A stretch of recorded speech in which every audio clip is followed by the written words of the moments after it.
Honourable chief minister గౌరవనీయులు చంద్రబాబు నాయుడు గారు మాట్లాడతారు.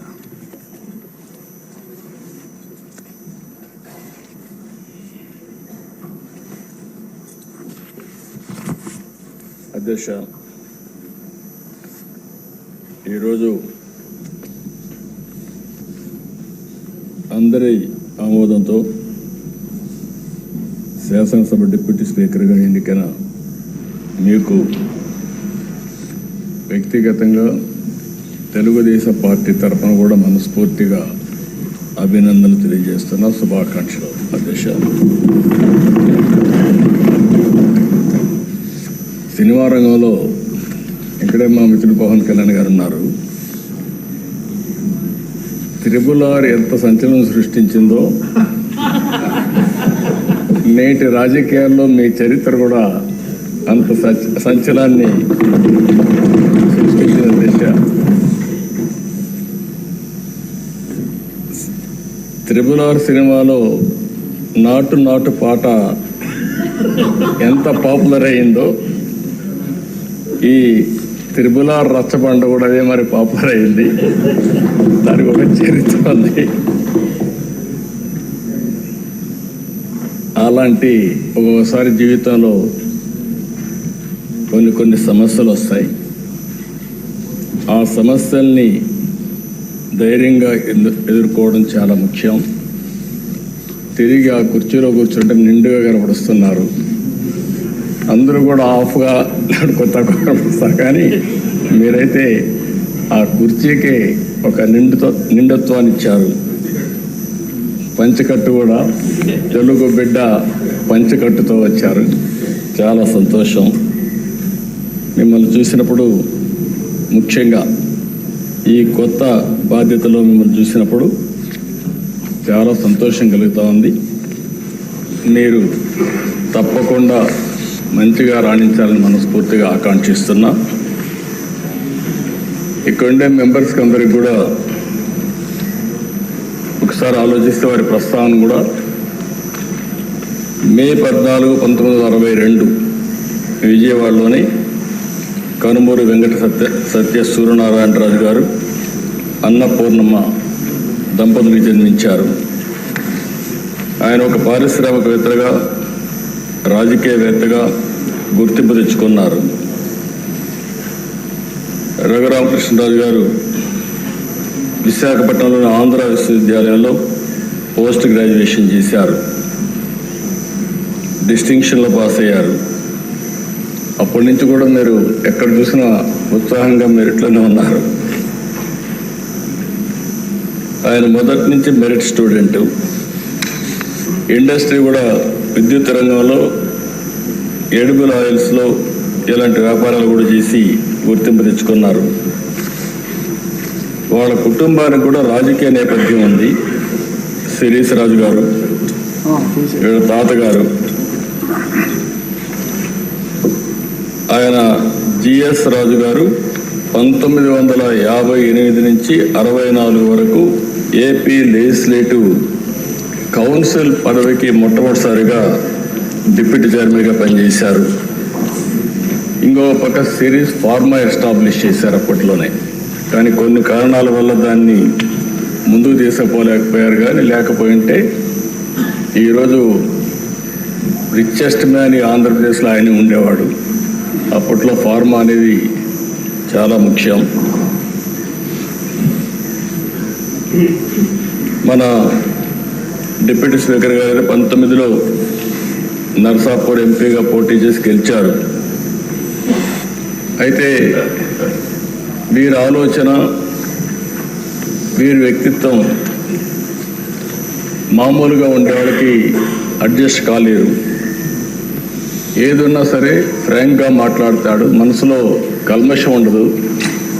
ముందు వెనుక చూడకుండా మాట్లాడుతూ ఉంటారు.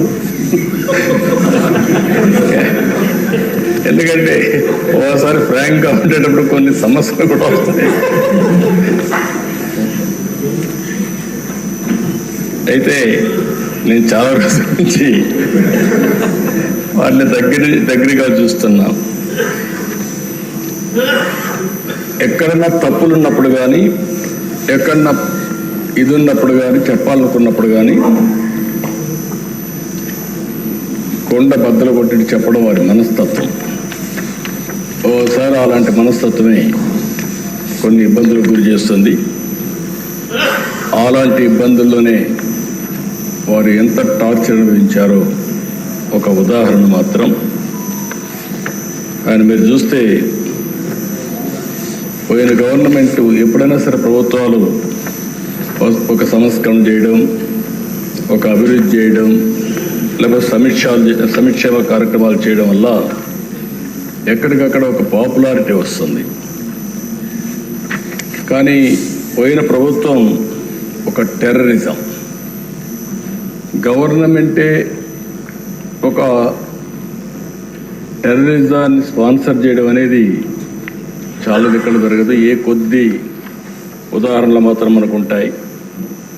అలాంటి చూసినప్పుడు సొంత ఎంపీ విభేదించినప్పుడు, డిఫర్ అయినప్పుడు కావాలంటే మనం దూరంగా ఉంటాం, అది వేరే విషయం. కానీ ఏ విధంగా ఆయన పైన కక్షగట్టి పనిచేశారో, ఏ విధంగా కుట్రబడినారో మనం ఒక్కసారి గుర్తుపెట్టుకోవాల్సిన అవసరం ఉంది.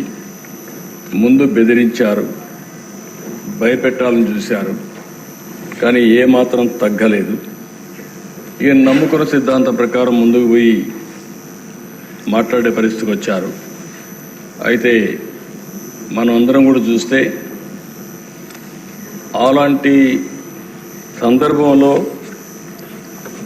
ఏకపక్షంగా తన సొంత ఎంపీ మీద రాజద్రోహం కేసు నమోదు చేసి, లేని కేసును నమోదు చేసి, ఆయన ఏమి కుట్రలు చేయలేదు, రాజద్రోహం చేయలేదు, లేకపోతే ఏదో పెద్ద ఇచ్చేసిన సందర్భాలు లేవు. మనందరూ కూడా తెలుసు. రాజద్రోహం కేసు నమోదు చేసి 2021 మే 14వ తేదీన, మే 14వ తారీఖున ఆయన పుట్టినరోజు. ఆ పుట్టినరోజు ఆయన అరెస్ట్ చేసి పైశాచిక ఆనందం పొందాలనే ఉద్దేశంతో ఆయన అరెస్ట్ చేశారు. ఆ రోజు మీరు చూస్తే ఒక ఎంపీ పోలీస్ కస్టడీలో టార్చర్ చేయడం దేశంలోనే ఒక పెద్ద సంచలనమైంది. సిఐడి సీనియర్ అధికారులు, ఐపీఎస్ అధికారులు పోలీస్ కస్టడీలో ఒక ఎంపీని ఇలా హింసించిన సంఘటన భారతదేశ చరిత్రలో, నేను కూడా రాజకీయాల్లో 45 సంవత్సరాల నుంచి ఉన్నా, చాలా సంఘటనలు చూశాను. ఇదే మొదటి సంఘటన, ఇదే ఆఖరి సంఘటన నా అభిప్రాయం. నేను ఎప్పుడు చూడలేదు ఇలాంటి సంఘటన, ఎప్పుడు వినలేదు. ఆ రోజు మీరు చూస్తే 2021 మే 14వ తేదీన రఘురామరాజు గారి పైన సమోటోగా కేసు పెట్టారు. ప్రభుత్వాన్ని కూలదోయడంలో భాగంగా కుట్ర చేశారని రాజద్రోహం కేసు పెట్టారు. TV5 ABNతో కలిసి కుట్ర చేశారని ఆరోపించారు. 9 గంటలకు కంప్లైంట్ పెట్టారు, 10 గంటలకు FIR నమోదు చేశారు. మధ్యాహ్నం 2 గంటలకు హైదరాబాద్లో ఇంట్లో ఉంటూ వచ్చి అరెస్ట్ చేశారు. అంటే మీరు గుర్తుపెట్టుకోవాల్సింది, 9 గంటలకు కంప్లైంట్ ఇస్తారు, 10 గంటలకు FIR రిజిస్టర్ చేస్తారు. ఆంధ్ర పోలీసులు హైదరాబాద్కు వచ్చి 2 గంటలకు అరెస్ట్ చేసి అక్కడి నుంచి ఈయన తీసుకొస్తారు. ఆ రోజు శుక్రవారం నేరుగా, మళ్ళా దీనికి శుక్రవారానికి కూడా ఒక సిగ్నిఫికెన్స్ ఉంది. శుక్రవారం అయితే ప్రొక్లేన వచ్చి ఎక్కడికక్కడ కూల్చివేతలు చేస్తారు. శుక్రవారం కానీ అరెస్ట్ చేస్తే కోర్టు ఉండదు కాబట్టి జైల్లో పెట్టొచ్చని ప్రయత్నం చేస్తూ కరెక్ట్గా అదే శుక్రవారం ఎంపిక చేసుకొని ఇక్కడికి తీసుకొచ్చారు. ఇక్కడ చూస్తే గుంటూరు CID ఆఫీస్ వారు కొన్ని విషయాలు చెప్పారు. తర్వాత బయట వచ్చినాక నేను ఆ రోజు ఒక పార్టీ అధ్యక్షుడిగా రాష్ట్రంలో ఎవరిని అరెస్ట్ చేసినా పార్టీతో సంబంధం లేకపోయినా రాజకీయాల్లో సంబంధం లేకపోయినా వాళ్ళు ఎవరిని అరెస్ట్ చేసినప్పుడు సోషల్ యాక్టివిస్టులు అరెస్ట్ చేస్తే కూడా మళ్ళా వాళ్ళ బైక్ తీసుకురావడానికి ప్రయత్నం చేసేవాడిని. ఆ పరిస్థితిలోని ఈయన కేసు కూడా నేను నేరుగా పర్యవేక్షిస్తూ ఎప్పటికప్పుడు పార్టీలో మేము మాట్లాడుకుంటూ వస్తున్నాం. ఆ రోజంతా కూడా ఆయన అరెస్ట్ చేసినప్పుడు నుంచి తీసుకువచ్చే దారిలో కానీ ఏమేం జరుగుతుందో ఎప్పటికప్పుడు మానిటర్ చేస్తున్నాం. అదే రోజు రాత్రి 5 ముసుగులో వచ్చి ఎంపీ పైన విపరీతంగా, అంటే పోలీస్ కస్టడీలో ఉండేటప్పుడు పోలీసులు వాళ్ళ దగ్గర పెట్టుకున్న రాత్రిలో ఈయన పైన దాడి చేయడం అనేది, పోలీసులు ఇలాంటి తప్పుడు పనులు చేయడంలో ఏ విధంగా మనసు వచ్చిందో నాకైతే అర్థం కాలేదు. కాళ్ళు కట్టేసి టిపికల్గా లాఠీలు రబ్బర్ బెల్ట్తో 5 దఫాలుగా, అంటే ఆ రబ్బర్ బెల్ట్ కూడా ఆయన చెప్పినట్టు ఆ రోజు నేను విన్నాను. అప్పుడే బైపాస్ కూడా చేశారు. అరికాళ్ల పైన, ఆ కాళ్ల పైన కొడితే అది ఐడెంటిఫై చేయలేదు. ఈవెన్ డాక్టర్స్ ఇది చేసినా కూడా ఐడెంటిఫై చేయలేరనే ఉద్దేశంతో విపరీతంగా కొట్టి రాత్రంతా కూడా ఇది చేశారు. అప్పటికే హార్ట్ సర్జరీ అయింది. గుండె మామూలుగా సర్జరీ అయినప్పుడు కొంచెం ఇబ్బందులు కూడా ఉంటాయి. అలాంటిది మంచం మీద ఎక్కి రొమ్ముల పైన కూడా ఎక్కి విపరీతంగా కొట్టి తీవ్రంగా హింసించారు. వాళ్ళు హింసించిన విధానం మీరు చూస్తే ఎక్కడికక్కడ మంచం కోళ్ళు కూడా కింద నుండే కాళ్ళు కూడా ఇరిగిపోయే పరిస్థితికి వచ్చాయి. మామూలుగా అక్కడ సిఆర్పిఎఫ్ సెక్యూరిటీ ఉంటుంది. అలాంటి సిఆర్పిఎఫ్ సెక్యూరిటీ లేకుండా పంపించేశారు. రాత్రంతా తీవ్రంగా హింసించారు. తీవ్రమైన బూతులు తిట్టారు. రచ్చబండ పెట్టి ముఖ్యమంత్రి బెయిల్ రద్దు చేయమంటావంటూ కొడుతూ తీవ్రంగా క్షోభకు గురి చేశారు. ఒక సర్కిల్ ఇన్స్పెక్టర్, హెడ్ కానిస్టేబుల్ కాపలా ఉంటారు. ఇద్దరిని బయట పంపించి అదే సమయంలో ముసుగులు వేసుకుని వాళ్ళు వచ్చి, నేను అడిగాను ఆ రోజు కూడా వారిని అడిగాను, వారిని గుర్తుపెట్టగలుగుతారా అంటే గుర్తుపట్టడానికి వాయిస్ చూస్తే ఏమైనా చెప్పగలుగుతానేమో, కానీ ఎక్కడైతే ముసుగు వేసుకొని వచ్చారు, ముసుగు వేసుకొని వచ్చేసి ఇవన్నీ వెళ్ళిపోయారని చెప్పారు. ఆ రోజు రాత్రి అంతా కూడా మేము కూడా జాగారం చేసే పరిస్థితికి వచ్చాం. మొదటి రోజు సాయంత్రం వరకు ఉదయం తీసుకురాలేదు, కోర్టులో ప్రొడ్యూస్ చేయలేదు. ఎందుకు ప్రొడ్యూస్ చేయలేదని మేము వాకప్ చేస్తామంటే ఇప్పుడు వస్తారు అప్పుడు వస్తారని చెప్పి కాలయాపన చేశారు. సాయంత్రం వరకు డిలే చేశారు. అంటే రాత్రంతా హింసించారు కాబట్టి ఆ దెబ్బలు కొంత నొప్పులు తగ్గిన తర్వాత ఐడెంటిఫై చేయకుండా ఈయన నడవను కూడా నడవలేని పరిస్థితిలో ఉంటే కొంత సమయం ఇస్తే నడుస్తాడనే ఉద్దేశంతో ఆ రోజు 5 గంటలకు గుంటూరు కోర్టులో హాజరుపరిచారు. అప్పటికే మేము చూస్తున్నాం, టీవీలో వస్తూ ఉంటే అవి కూడా వాచ్ చేస్తున్నాం. మనిషి కుంటుకుంటూ నడుస్తున్నాడు, అంటే ఏదో జరిగింది అనేది వాచ్ చేసుకుంటూ ఉన్నాం. అక్కడి నుంచి ఎప్పటికప్పుడు మేము ఏం చేయాలనో లాయర్స్తో వాళ్ళతో మాట్లాడుకుంటూ వచ్చాం. మళ్ళీ వాళ్ళు చెప్పింది, వారే వచ్చి చెప్పింది, కస్టడీలో కొట్టిన విషయం కోర్టులో చెప్తే ఈ రాత్రికి మళ్ళీ మా కస్టడీకి వస్తావు, అక్కడ చంపేస్తామని బెదిరించారు. ఈ విషయాన్ని చూసినప్పుడు ఈ రాష్ట్రంలో కూడా ఇవన్నీ జరుగుతాయా అనే ఆశ్చర్యం కలుగుతుంది. అయితే మేజిస్ట్రేట్ దగ్గరికి వచ్చిన తర్వాత ధైర్యం చేశాడు, ఆ కాళ్ళు చూపించాడు. ఆ కాళ్ళు అవన్నీ కొట్టినట్టుని చూపిస్తే అప్పుడు ఆ మేజిస్ట్రేటు నేరుగా ఇతన్ని ప్రభుత్వ ప్రైవేట్ 2 హాస్పిటల్కి పంపించండి, ఎగ్జామిన్ చేయించండి, ఎగ్జామిన్ చెప్పి చేసిన తర్వాత సర్టిఫికెట్స్ ఇవ్వమని చెప్పి పంపిస్తే వాస్తవాలు తెలుస్తాయనే ఉద్దేశంతో ఆయన్ని ప్రభుత్వ ఆసుపత్రికి మాత్రం తీసుకుపోయి ప్రైవేట్ హాస్పిటల్కి తీసుకుపోకుండా అక్కడ కూడా రిపోర్ట్ని తారుమారు చేపించి బెదిరించి ఆయన రిపోర్ట్ తెప్పించారు.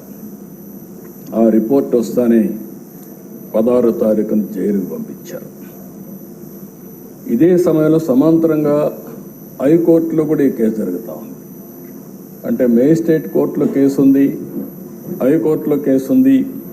హైకోర్టులో కూడా ఏమాత్రం కూడా కోఆపరేట్ చేయకుండా వీళ్ళు ఇచ్చేస్తే మధ్యాహ్నం 12 గంటలకి కోర్టు సమావేశమైంది. రఘురామకృష్ణరాజు యొక్క రిపోర్ట్ ఇవ్వమని కోర్టు అడిగింది, కానీ వాళ్ళు రిపోర్ట్ ఇవ్వలేదు. మధ్యాహ్నం ఇవ్వాల్సిన రిపోర్టు సాయంత్రం 6 గంటలకు ఇచ్చారు. దీంతో హైకోర్టు కూడా ఆగ్రహం వ్యక్తం చేస్తూ రఘురామకృష్ణరాజు గారిని స్వయంగా తీసుకురండి హైకోర్టుకి అని చెప్పారు. ఆయన ఇప్పటికే జైల్లో ఉన్నాడు, ఇప్పుడు మేము తీసుకురాలేమని మొరాయించారు. మరుసటి రోజు 17వ తారీఖు హైకోర్టులో విచారణ జరిగింది. ఇది ఉన్నప్పుడు వారి అడ్వకేటు వారితో కూడా మేము కూడా మాట్లాడి సుప్రీంకోర్టులో వెకేషన్ బెంచ్లో కేసు వేశారు. సుప్రీంకోర్టు ఇమ్మీడియట్గా ఈయన్ని హైదరాబాద్లో మిలిటరీ హాస్పిటల్కి, ఇక్కడుండే హాస్పిటల్ పైన నమ్మకం లేక ఇక్కడ హాస్పిటల్లో మళ్ళా తారుమారు చేస్తారు, బెదిరిస్తారు, రిపోర్ట్లు ఇవ్వరనే ఉద్దేశంతో హైదరాబాద్లో మిలిటరీ హాస్పిటల్కి రెఫర్ చేశారు. అప్పుడు కూడా మొరాయించారు. ఏదైతే ఆయన్ని ఇమ్మీడియట్గా తరలించాల్సింది పోయి తరలించకపోతే సుప్రీంకోర్టు చాలా స్పష్టంగా తెలంగాణ హైకోర్టు చీఫ్ జస్టిస్ నియమించిన న్యాయాధికారి సమక్షంలో పరీక్ష నిర్వహించి మంగళవారం నాటికి సుప్రీంకోర్టుకు రిపోర్ట్ ఇమ్మని చెప్పి ఆదేశాలు ఇచ్చారు. అందువల్ల సోమవారం సాయంత్రం 5 గంటలకు ఇక్కడి నుంచి జైల్లో నుంచి తీసుకుపోయి హైదరాబాద్లో సికింద్రాబాద్ మిలిటరీ హాస్పిటల్లో చేర్చారు. అక్కడ కూడా మేము వాచ్ చేస్తున్నాం. అక్కడ కూడా ఆ రోజు ఒక అధికారి పనిచేస్తూ అక్కడికి వెళ్ళి అక్కడ కూడా మ్యానిపులేట్ చేయాలని ప్రయత్నం చేశాడు.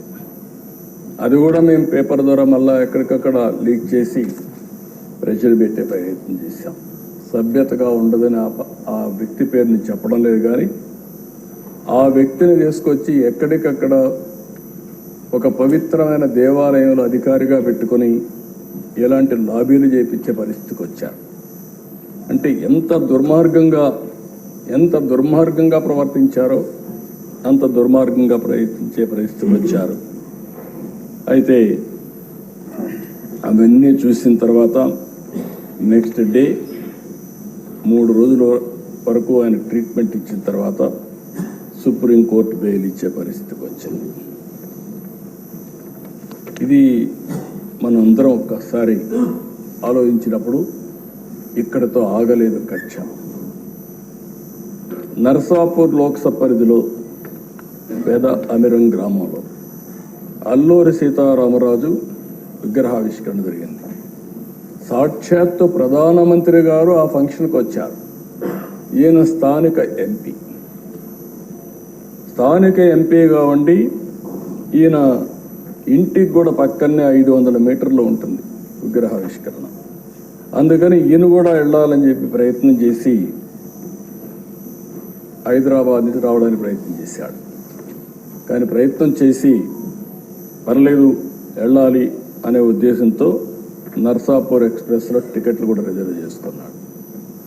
బేగంపేటకు వచ్చిన తర్వాత దిగేశాడు. దిగి మళ్ళీ అందరికి మెసేజ్ ఇచ్చారు, మాకు కూడా మెసేజ్ వచ్చింది, నేను వెళ్ళడం లేదు, నేను వెళితే ఏదైతే సత్తెనపల్లి ఆ ప్రాంతం పిడుగురాళ్ళ సత్తెనపల్లిలో వాళ్ళు ఒక ప్లాన్ చేశారని తెలిసింది. అవసరమైతే భోగిని తగలబెట్టి చంపేయాలని చెప్పి ఆ వార్త తెలిసింది కాబట్టి నేను దిగేశాను, నేను పోవడం లేదని చెప్పి దిగేసి వచ్చే పరిస్థితికి వచ్చాడు. అంటే ఇవన్నీ చూస్తే ఇవి సాధ్యమా, ఇవి జరుగుతాయా అనిపిస్తుంది. కానీ వీరి విషయంలో ఇవన్నీ జరిగాయి. 5 సంవత్సరాలు ఎంపీగా ఎన్నికైన తర్వాత నియోజకవర్గానికి రాలేకపోతే కడాను రచ్చబండ పెట్టి ప్రజలకు జరిగిన విషయాలు జరిగినట్టు చెప్పి ప్రజల ఆదరణ పొందిన వ్యక్తి ఈ రఘురామకృష్ణ. అందుకే త్రిబుల్ ఆర్ సినిమా ఎంత సంచలనమో ఈయన జీవితం కూడా అంతే సంచలనం. ఇంకొక విషయం కూడా మనం గుర్తుపెట్టుకోవాలి. మామూలు వ్యక్తి అయితే ఆ ధైర్యంగా ముందుకు వచ్చేవాడు కాదు. ఒక్కసారి నేను ఎన్నోసార్లు చెప్పాను, కొంతమంది నేరస్తులు నాకు ఇది చూసినప్పుడు ఒకటి గుర్తొస్తుంది. ఇలాంటి చూసినప్పుడు ఇంకా చాలా జరుగుతున్నాయి. అవి చూసినప్పుడు నాకు ఎప్పుడు కూడా దేశంలో ఎక్కడన్నా జరిగిందా అని నేను అధ్యయనం చేశాను. ఈ కొండే శాసనసభ్యులు 5 కోట్ల ప్రజలు కూడా అర్థం చేసుకోవాల్సిన అవసరం ఉంది. రెండోది ఆయన విషయంలోనే కాదు, నా విషయంలో కూడా జరిగిన తర్వాత ఏదైతే నా అభిప్రాయాన్ని ధృవీకరించుకున్నాను. నేను జైల్లో ఉన్నప్పుడు నా రూమ్లో కూడా సీసీటీవీ కెమెరాలు పెట్టి నేరుగా వాచ్ చేయాలని ప్రయత్నం చేశారు ఇక్కడి నుంచి, రిమోట్ నుంచి. అదే ఈయన విషయంలో కూడా ఆయన్ని కొడుతూ టీవీలో సెల్ ఫోన్లో ఆనాటి ముఖ్యమంత్రి చూశారని వారు చెప్పే పరిస్థితికి వచ్చారు. నాకు అది ఆ రోజు నాకు నమ్మశక్యంగా అనిపించలేదు. కానీ నా విషయంలో ఎక్కడైతే నన్ను జైల్లో పెట్టారో ఆ రూమ్లో కూడా సీసీటీవీ కెమెరా పెట్టి నేను ఏ విధంగా ఉన్నానో వాచ్ చేయడానికి ప్రయత్నం చేశారన్నప్పుడు నాకు నా అభిప్రాయాలు కన్ఫర్మ్ అయినాయి. అది అయిన తర్వాత నేను చాలాసార్లు ఆలోచించాను, ఎక్కడన్నా ఇలాంటి వాళ్ళు ఉన్నారా, ఎక్కడన్నా జరిగిందా ప్రపంచంలో అని అడిగితే ఒకే ఒక వ్యక్తి దొరికాడు. ఆ వ్యక్తి కొలంబియాలో ఎన్నో ఏళ్లకు మునుపు కాదు, 1980-85 ఆ ప్రాంతంలో ఏదైతే పాబ్లో ఎస్కోబార్, అతనికి ఇతనికి కరెక్ట్గా సరిపోతున్నాయి పోలికలు, దాంట్లో ఏం అనుమానం లేదు. అతను కూడా మీరు చూస్తే కొలంబియాలో మారక ద్రవ్యాల ముఠాలకు ఎస్కోబార్ నాయకుడు. అత్యంత ధనికుడుగా, నేరస్తుడుగా, దుర్మార్గుడుగా ఎమర్జయ్యాడు. దుర్మార్గుడు అంటున్నా నేను. ప్రపంచ మార్కెట్లో 80% కోకైన్ వంటి మారక ద్రవ్యాలని తయారు చేసి సరఫరా చేసి మొత్తం ప్రపంచంలోని డ్రగ్ స్మగ్లర్గా తయారయ్యాడు. ఈయన కూడా చూస్తే గంజాయి వచ్చింది, డ్రగ్స్ వచ్చాయి. ఈరోజు నేను హామీ ఇస్తున్నా, ఎట్టి పరిస్థితుల్లో రాబోయే రోజుల్లో ఎవరైనా సరే గంజాయి అమ్మినా, గంజాయి పండించిన ఉక్కు పాదంతో ఈ ప్రభుత్వం అణిచివేస్తాం. ఒక్కరోజు మాట్లాడా? ఒక్కరోజు కనీసం ఆలోచించాడా? ఎంతమంది పిల్లలు, ఎంతమంది నాశనం అయిపోయారు గంజాయి తీసుకొని, ఎంతమంది డ్రగ్స్ కడెక్ట్ అయిపోయి ఎన్ని ఘోరాలు నేరాలు జరిగాయంటే అన్ని ఘోరాలు నేరాలు జరిగే పరిస్థితి వచ్చింది. ఆ పాబ్లో ఎస్కోబార్ అయితే 1985లో సుప్రీంకోర్టులో గెరిల్లాతో దాడులు చేయించాడు. 11 మంది న్యాయమూర్తిని చంపేశారు. ఈ ఎంపీని కూడా అదే విధంగా చంపేవారు. కనీసం ఈ దేశంలో ప్రజాస్వామ్యంలో కాస్తో కోస్తో చెక్స్ అండ్ బ్యాలెన్సెస్, కోర్టులు ఇవన్నీ ఉన్నాయి కాబట్టి కొంతవరకన్నా బయటపడ్డాం. కానీ లేకపోతే ఇతన్ని ఎప్పుడో ఎలిమినేట్ చేసే పరిస్థితికి వచ్చారు. సుప్రీంకోర్టులో బుల్డోజర్తో గుర్తించారు.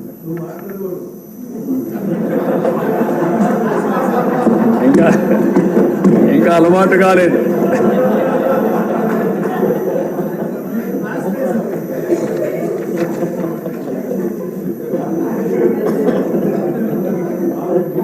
కాబట్టి మీరు అతనికి ఇతనికి చూస్తే ఒక వ్యక్తి అతని మీద మాట్లాడాడని, మినిస్టర్ పార్లమెంట్లో మాట్లాడాడని అతను చంపించేశాడు.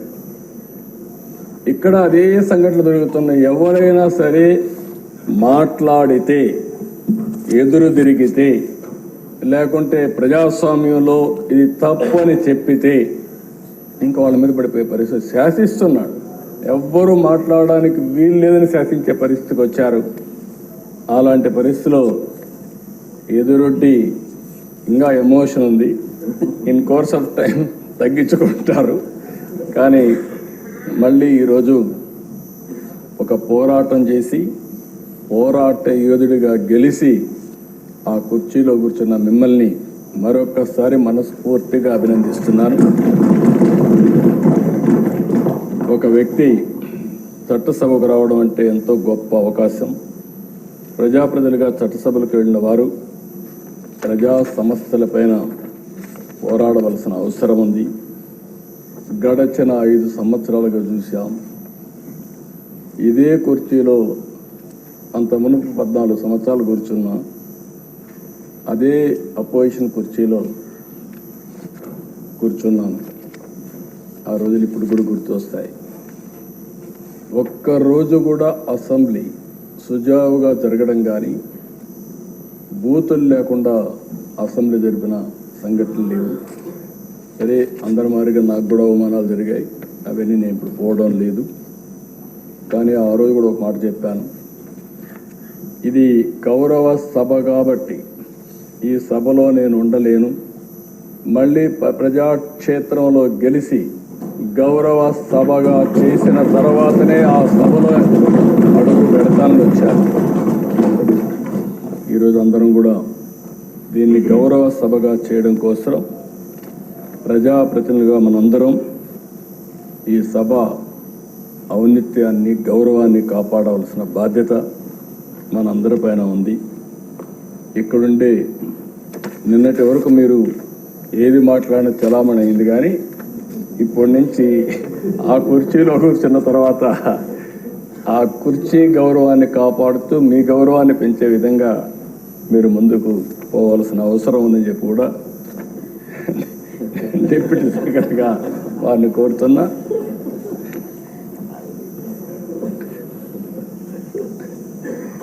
ఇంకొక పక్కన ఎప్పుడు కూడా మనందరం ఒకటి గుర్తుపెట్టుకోవాలి, ఇక్కడుండే వాళ్ళందరం చాలామంది బాధితులు ఉన్నాం. ఇంత మునుపు స్పీకర్ గారు ఉన్నారు. స్పీకర్ గారు ఆ వయసులో ఉంటే ఆయన రాజకీయ అనుభవం కూడా అపారం. 83 నుంచి రాజకీయాల్లో ఉన్నారు. 7 సార్లు ఎమ్మెల్యే అయ్యాడు. అలాంటి వ్యక్తి మీద అటెంప్ట్ రేప్ కేసు పెట్టారు. అంటే ఏమన్నా నాకైతే అర్థం కావడం లేదు. ఇప్పుడు ఆయన అదే బ్యూటీ ఆఫ్ డెమోక్రసీ, ఆయన ఇప్పుడు స్పీకర్. అదే మాదిరిగా ఈయన్ని చంపేయాలనుకున్న ఆయన ఇప్పుడు deputy speaker. Can you imagine this? అందుకే ప్రజల్లో ప్రతి ఒక్క విషయాన్ని వాచ్ చేస్తారు. ప్రతి ఒక్క విషయాన్ని వాచ్ చేసి ఎప్పటికప్పుడు ఒక్కొక్కసారి బయట రాలేరేమో కానీ అవకాశం వచ్చినప్పుడు మాత్రం సరైన నిర్ణయం తీసుకుంటారని చెప్పి నేను మీకు తెలియజేస్తూ, అహంకారంతో విర్రవీగిన వారికి కాల్చి వాత పెడతారంటారు చూడండి, అదే సరిగా జరిగింది. ఆ రోజు మాట్లాడినప్పుడు వై నాట్ 175 అంటే వై నాట్ 175 కాదు, నీకు ఇచ్చేది 11 అని చెప్పి 11 సీట్లతో గెలిపించారు. ఇంకొక పక్క ఇదే సీట్లో నేను చూశాను, మీ ప్రతిపక్ష స్థానాన్ని తీసేస్తామని చెప్పి హోదా తీసేస్తామని మాట్లాడారు. ఇప్పుడు ప్రజలు ప్రతిపక్ష హోదా కూడా ఇవ్వని పరిస్థితికి వచ్చారు. ఇంకొక పక్కన మనం గుర్తుపెట్టుకోవాల్సింది, ఇవన్నీ కూడా అహంకారం. అలాంటి అహంకారంతో ముందుకు పోతే ఇదే అవుతుంది. నా చరిత్రలో 2 సార్లే ప్రతిపక్ష హోదా అనేది నాయకులు ఇచ్చేది కాదు, ప్రజలు ఇచ్చేది.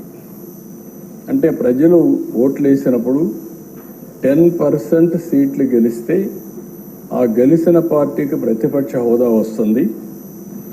లేకపోతే మెజారిటీ మనం గెలిస్తే మనం ఇక్కడ అసెంబ్లీకి వస్తాం, మెజారిటీ ఉంటే గవర్నమెంట్ ఫామ్ చేస్తాం.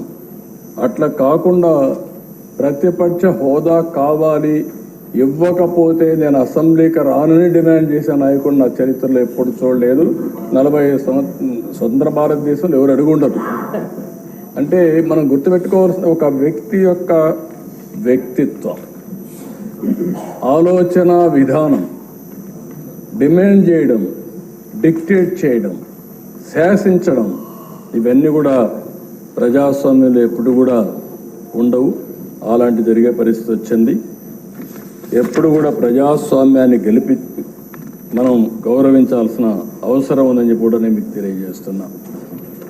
అయితే ఏది ఏమైనా ప్రజలు ఒక చైతన్యంతో బాధ్యతతో ఓటేసి కూటమి ప్రభుత్వాన్ని గెలిపించారు.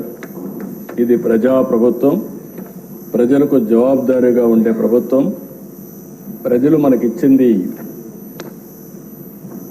అధికారం, అది కూడా ఒక బాధ్యత. అందుకే తొలి రోజు నుంచి సంక్షేమం, అభివృద్ధి, సుపరిపాలన కోసం మనం నిర్ణయాలు తీసుకుంటున్నాం. 150 రోజుల్లోనే అనేక సంక్షేమ కార్యక్రమాలని, అనేక పాలసీలు తీసుకొచ్చాం. ఈరోజు రాష్ట్రంలో ఫ్రీగా నేను అనుకుంటున్నాను 5 సంవత్సరాల్లో ఇంత స్వేచ్ఛగా అసెంబ్లీ జరిగింది 1924 ఒక్కరోజు కూడా లేదు. ఇప్పుడు ఎవరైనా సరే ప్రతిపక్షం ఉన్నా ఇదే మాదిరిగా ప్రవర్తిస్తాం. అయితే సాంప్రదాయాలు లేకుంటే మనకు వచ్చినటువంటి దీని ప్రకారం రూల్స్ రెగ్యులేషన్స్ పాటిస్తే సుజావుగా అసెంబ్లీ జరిగే అవకాశం వస్తుంది. అదే మరి ఇంకొక పక్కన మనందరి బాధ్యత విధ్వంసమైన రాష్ట్రాన్ని మళ్ళీ నిలబెట్టడానికి మనం నిర్ణయాలు తీసుకోవాల్సిన అవసరం ఉంది. అలాంటి నిర్ణయాలకు ఈ సభ ఒక వేదిక. ఇంకొక పక్క ఒక పబ్లిక్ పాలసీ చరిత్రను మారుస్తుంది. ప్రజలకు మనం ఇచ్చే విధానాలన్నీ ఇక్కడనే చర్చిస్తున్నాం, అవన్నీ రూపకల్పన చేస్తున్నాం. ఆ రూపకల్పన చేసి అవి అమలు చేస్తే ఒక చరిత్రని తిరగ రాసే అవకాశం ఉంటుంది. ఈ యొక్క 24-29 శాసనసభ అలాంటి చరిత్ర తిరగ రాయడానికి, స్వర్ణ ఆంధ్రప్రదేశ్ చరిత్రని ప్రారంభించడానికి ఈ సభ ఎంతో దోహదం చేస్తుంది. అలాంటి సభలో అధ్యక్షులుగా చింతకాయల అయ్యన్నపాత్రుడు గారు, డిప్యూటీ స్పీకర్గా మీరు ఉండడం మాకెంతో గౌరవం అని చెప్పి కూడా నేను మీకు తెలియజేసుకుంటున్నా. అయితే అధ్యక్ష, నాకు ఒకటి అనిపిస్తుంది, మిమ్మల్ని నాడు రాష్ట్రానికి రానియని వాళ్ళు నేడు మీ ముందు సభలోకి రాలేని, కూర్చోలేని పరిస్థితి వచ్చింది.